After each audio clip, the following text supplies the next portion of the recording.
¿Cómo está? Buenos días. Diego Montaño lo saluda desde La Paz. Un fuerte abrazo hasta Bogotá. ¿Cómo está, Diego? Buenos días. Muchas gracias por la invitación. A usted las gracias por aceptar justamente este tiempo con nosotros. Eh, Usted justamente publicaba un material titulado ¿Cómo tener gasolina y diésel oil en Bolivia en 12 preguntas y sus respuestas? Eh, Necesariamente entre estas preguntas y respuestas será la participación activa de importadores privados sin la aparición de la estatal petrolera. Bueno, en este momento el problema que tiene, digamos, Bolivia es que la estatal petrolera, es decir, YPFB, no tiene, digamos, reputación ni tiene la espalda financiera para emitir cartas de crédito. Es decir, muy poca gente, muy pocas empresas en el mundo confían en que YPFB pueda, digamos, pagarles el diésel que ellos consumen, porque aparentemente hay una deuda muy fuerte entre YPFB y los abastecedores de diésel en el pasado. En este sentido, como YPFB no tiene la capacidad para emitir estas cartas de crédito, bueno, hay que acudir al sector privado, donde ellos probablemente tengan esta capacidad, esta solvencia financiera para realizar la importación de diésel. Entonces, en simple, el país no es que tiene en este momento grandes problemas logísticos o técnicos, es decir, de almacenaje, de falta de cisternas, no. El problema del país es un problema económico-financiero de YPFB que no tiene la capacidad y no tiene la reputación para garantizar el pago de cualquier compra de diésel a nivel internacional. En días pasados hablábamos con el presidente justamente de YPFB y nos decía justo lo que usted menciona. El problema es que faltan dólares, no tenemos los dólares suficientes para comprar en el exterior y él más bien decía que va a escribir un libro sobre cómo importar diésel y gasolina sin dólares, que es algo que le ha ocurrido. La pregunta es, en el ámbito privado, nacional, ¿existirá la espalda financiera para la importación de hidrocarburos o de carburantes más bien, o tendría necesariamente que recurrir a, por ejemplo, empresas internacionales? Bueno, ambos, tanto la inversión privada nacional como la inversión privada internacional son necesarias. ¿Cuáles son los pros y contras? Digamos, el pro para la inversión privada nacional es que ASOSUR, la Asociación de Surtidores del país, podría configurar un bloque de importación mayorista y ellos acaparan algunos márgenes que en este momento los tiene YPFB, como por ejemplo el margen mayorista, el margen de almacenaje y el margen de minoreo que ellos tienen. Entonces, con esta, digamos, con esta posibilidad y ellos a cargo de las estaciones de servicio, entonces probablemente podrían conseguir algún crédito desde la banca privada nacional o internacional. A nivel internacional, bueno, en el pasado, el año 2000, 2001, Petrobras hacía las funciones de mayoreo en el país junto a otras empresas privadas. Por tanto, ya hay experiencia en el país antes del año 2005, donde el sector privado se hacía cargo de este mayoreo y no hubo en ese momento, pues, desabastecimiento. Entonces, y por otra parte, el problema de los dólares es el siguiente, no es que no hay dólares, no hay dólares al tipo de cambio de 6.96, que es el tipo de cambio que utiliza YPFB, pero a un tipo de cambio de 12, 13 o 14, sí hay dólares. No por nada, digamos, una empresa privada, que actualmente me parece opera en Santa Cruz, tiene la autorización para vender 50 millones de litros por día a un precio, me parece, cercano a 14 bolivianos por litro. Entonces, ellos no se quejan por la falta de dólares, lo único que tuvieron que hacer es incrementar el precio. Sí, justamente eso reflejábamos al inicio de nuestro programa. Empacar es la empresa que cerca a los 14 bolivianos, 13,80 es el precio justamente del litro de diésel que importa de manera particular esa empresa y ahora ya ha inaugurado un surtidor en la capital cruceña. Esta propuesta que usted tiene y que hace de justamente el cambio hacia abrir a que las empresas privadas puedan importar, puedan haber bloques de empresarios privados, nacionales o internacionales, que empiecen justamente a importar carburantes, necesariamente tendría que pasar por diríamos, un cambio de legislación actual. Hay un artículo en la ley de hidrocarburos actual que faculta a YPFB como único mayorista. Entonces, ese artículo es el que se necesitaría cambiar para permitir el mayoreo o la función de mayorista de privados. Entonces, ese sería, digamos, la primera tarea, si es que se quiere atraer al sector privado a esta función de mayorista, importador. La idea que yo tengo es crear bloques de abastecimiento mayorista, como en el pasado. Entonces, un bloque tendría, digamos, una concesión por 5 años de abastecer La Paz, Quillacollo y Pasto, por decirle. Entonces, este bloque tiene que tener carne y hueso, de tal suerte que todos participen en el eje central, pero también tengan la obligación de abastecer a lugares alejados. Esta concesión se requiere porque es necesario que ellos inviertan en plantas de almacenaje y otros activos, y es necesario que recuperen la inversión, y se pueden crear dos tipos de mercado, como en el sector eléctrico: un mercado regulado y un mercado no regulado. El mercado no regulado sería como la empresa esta que vende a precio internacional, y el mercado regulado, justamente estos bloques mayoristas, podrían continuar vendiendo al precio que establezca el gobierno, el próximo gobierno, ya sea subsidiado, no subsidiado, o una eliminación paulatina del subsidio. Entonces, este tema es convertir a estos bloques mayoristas en los agentes encargados de abastecer, y si no abastecen, pues se revoca la licencia, la concesión, y entra otra. La idea es licitar, o mi idea, digamos, licitar estos bloques a nivel nacional e internacional, y aquella empresa que pida la menor cantidad de subsidio al Estado, que se adjudicará un bloque, digamos, de abastecimiento geográfico. Esa es un poco la idea.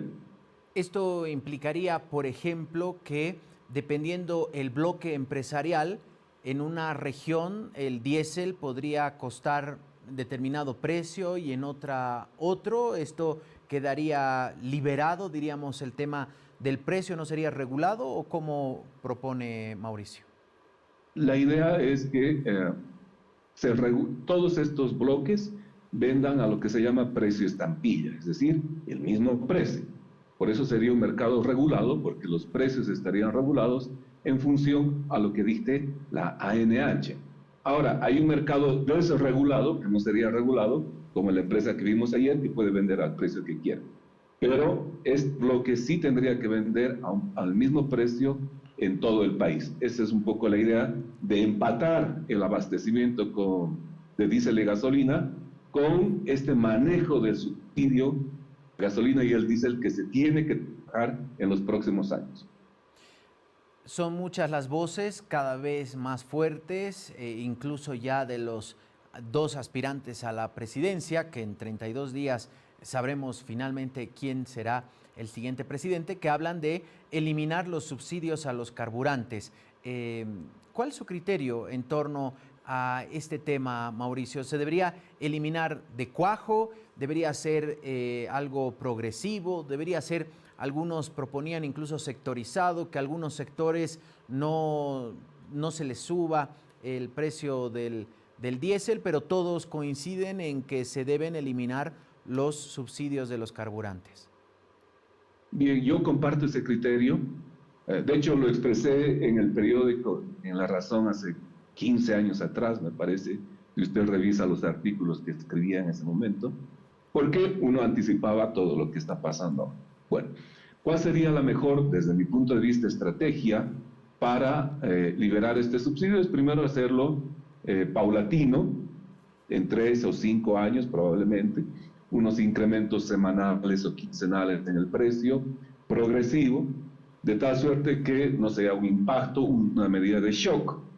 Luego, yo soy de la idea que hay que tener un solo precio no distintos precios para sectores económicos, porque potencialmente eso genera problemas en el mercado.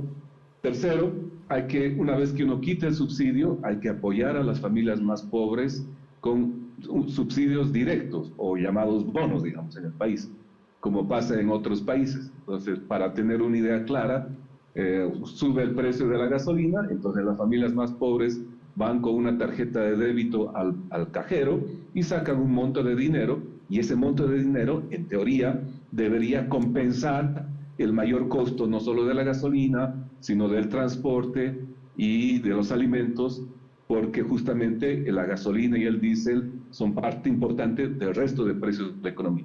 Entonces, esta eliminación del subsidio debería ser gradual, 3, 4, 5 años, es la idea, con apoyo de políticas sociales a las familias más pobres y ajustando también el tipo de cambio.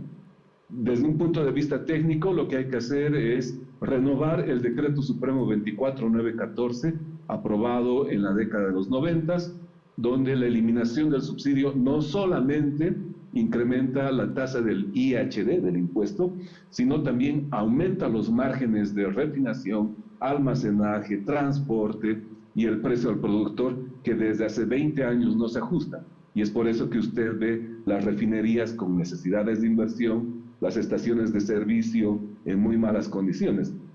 Yo no sé, Diego, usted probablemente ha visitado algunos otros países fuera de Bolivia. Yo le pregunto, ¿cómo son las estaciones de servicio en países que usted visitó? Probablemente Brasil, Estados Unidos, no sé si usted tuvo esa oportunidad.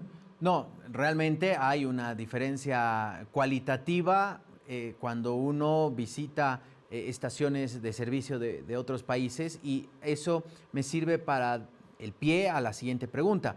¿Cuál es el manejo que se tiene en el vecindario de los hidrocarburos, de los carburantes? ¿Cómo es que se opera? ¿Es a través de una empresa estatal?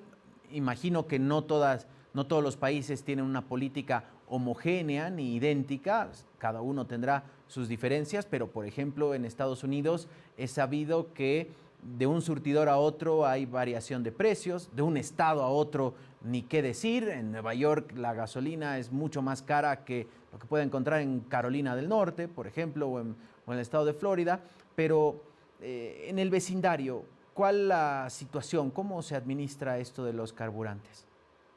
Bien, bueno, y antes de pasar a eso, me gustaría comentarle a la gente que ha tenido oportunidad de ir a otros países. Las estaciones de servicio tienen muchos otros servicios, un mini market, inflado de llantas, cambio de aceite, todo muy limpio, todo baños, ¿no es cierto? Entonces, ese es el desafío. El desafío es que una vez que se soluciona el abastecimiento y se quita el subsidio, se provea con un buen servicio al consumidor, se provea con una gasolina de buena calidad, se provea con un diésel de buena calidad que no arruine los motores. Entonces, lo que tiene que quizás ver la gente es no solamente en el precio de la gasolina y el diésel, sino en la calidad del servicio, la calidad del carburante, y también en políticas de eficiencia. Es decir, si usted tiene un precio más alto, quizás consume menos con autos de mayor eficiencia, digamos, y ahí el gasto es mejor. Bueno, ya retornando a su pregunta, cada país evidentemente tiene sus políticas de ajuste, pero muy pocos, quizás Venezuela, probablemente Bolivia, Nicaragua, tal vez, tienen un precio como el que tenemos ahora. Por ejemplo, en Brasil, en Colombia, lo que se hace es, primero, tratar de igualar el precio nacional al precio internacional. En Colombia, el gobierno del señor Petro, que aun cuando tiene una ideología de izquierda, durante su gobierno se quitó el subsidio totalmente a la gasolina y parcialmente al diesel oil, porque entiende que esto ayuda además al cambio climático, esto ayuda a la provisión, qué sé yo. Entonces, todos los países tratan, Perú también, Brasil también, tratan de hacer esto. Para ponerle un ejemplo, Petrobras es la mayor empresa del Brasil y de alguna forma es el líder de mercado de carburantes en Brasil. Entonces, lo que hace es, cuando ven que hay que ajustar el precio, lo ajustan pero a la latinoamericana. ¿Qué quiere decir esto?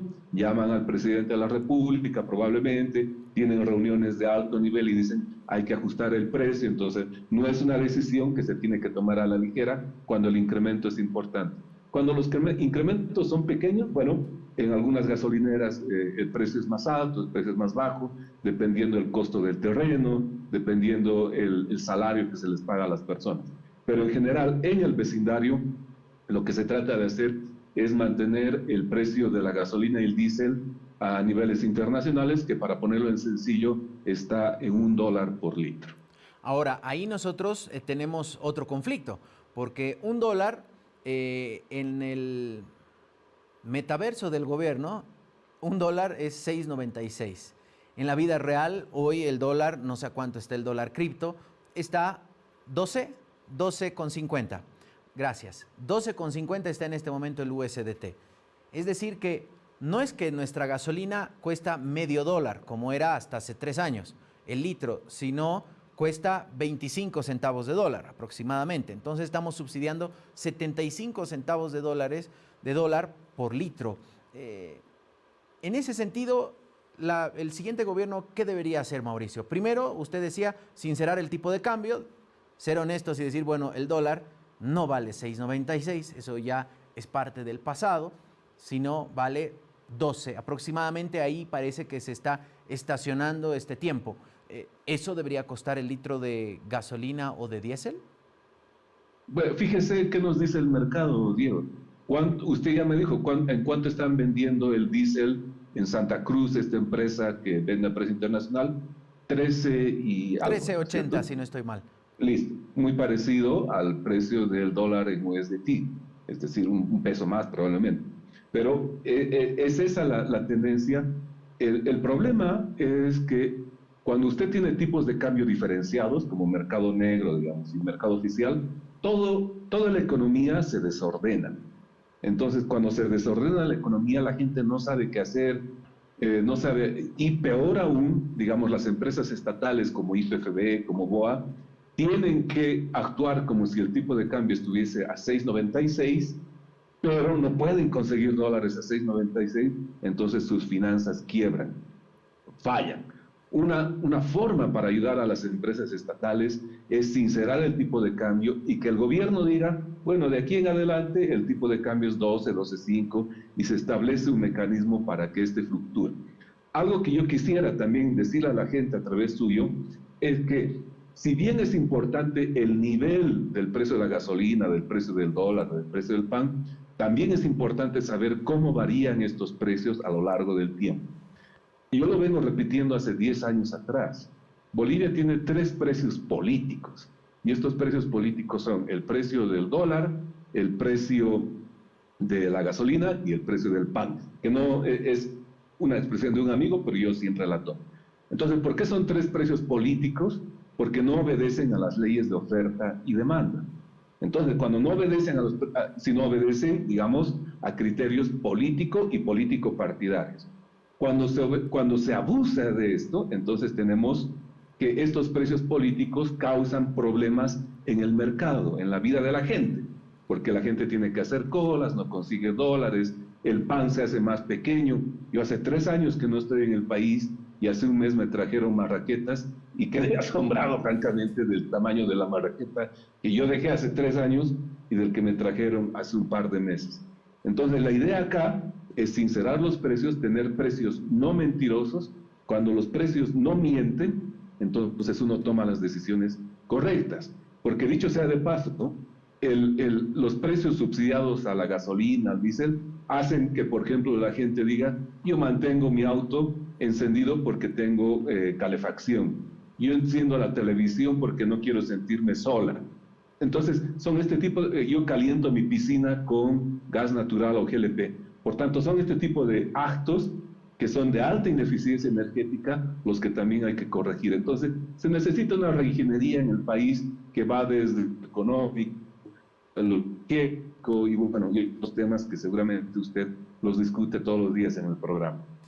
Mauricio, me imagino que usted, a pesar de la distancia física, está haciendo un seguimiento justamente a lo que se está debatiendo en el país todos somos conscientes que se viene, y bueno, los candidatos lo han dicho, se vienen medidas de ajuste, sin lugar a dudas. La pregunta será si son de shock, si son paulatinas, quién va a pagar la factura, si es a lo Milei, que prometía que la casta iba a pagar y bueno, al final resulta que no pagó la casta, sino otros, porque muchas veces han recurrido justamente al modelo Milei por estos lados. ¿Cómo ve el escenario económico, político y la predisposición de la gente a un, parece ya, inevitable ajuste a partir de noviembre? Bien, yo creo que es el diálogo acá lo que tiene que primar. El diálogo con los sindicatos de choferes, el diálogo con las amas de casa porque hay que liberar el precio de del gas natural y del GLP, el diálogo con los olleros, qué sé yo. Creo que la discusión de shock o gradual es importante, yo me inclinaría más por lo gradual, pero una discusión importante es qué tan dialogada y ojalá consensuada sea una política de eliminación del subsidio. Mire, esto es como ir al dentista, francamente. El subsidio es como una muela cariada, ¿no? Entonces, debimos haber ido hace 10 años al dentista para solucionar esto y el dolor no era tan grande. Ahora esta muela está tremendamente mal y nos va a doler. Ir al dentista duele, pero es necesario. Entonces, es necesario para salvar esta muela, para que podamos estar en paz los próximos meses y los próximos años. Entonces, ¿va a doler? Sí. La idea aquí es que este dolor se reparta no únicamente entre los pobres. La idea es que todos, y en lo posible, todos paguen, todos enfrenten todo este problema. La asociación de ajuste estructural con daño a los pobres está muy afianzada en sociedades latinoamericanas. Lo que creo yo es que hay que proteger a las familias más pobres, las más familias del campo, de estos ajustes con medidas sociales. Hay muchos ejemplos en muchas partes para que esta gente, bueno, pues hay gente que vive realmente con 20, 30 bolivianos al mes. A esta gente debemos ayudar, pero hay que quitar el subsidio a la gasolina para aquella persona que maneja un Mercedes-Benz. Mauricio, le agradecemos mucho este tiempo con nosotros. Una última, ¿dónde podemos encontrar este material que usted viene produciendo, en este caso de cómo tener gasolina y diésel oil en Bolivia, en 12 preguntas y sus respuestas y todo lo que generalmente produce? Sí, yo tengo mi página, es www.emedinatelli.com. Ahí están los escritos que tengo desde el año 2008. Ahí están los libros que publiqué justamente con varios escenarios para quitar el subsidio, para modificar la ley, para bajar impuestos, para hacer coparticipaciones, el tema del tipo de cambio. Bueno, ahí se tocan varios temas económicos porque yo soy pues economista que se dedica a tener. Mauricio, ha sido un placer. Seguramente lo convocaremos más adelante. Siempre es importante ver una mirada nacional de lo que está ocurriendo, pero con, por supuesto, conocimiento de lo que está pasando en el vecindario. Así que seguro lo vamos a estar convocando más adelante para hablar de economía, de hidrocarburos, que es el área de su expertise. Que tenga buen día. Cómo no, con todo gusto, un buen día y saludos allá. Muchas gracias, Mauricio Medinaceli, economista y consultor internacional en hidrocarburos.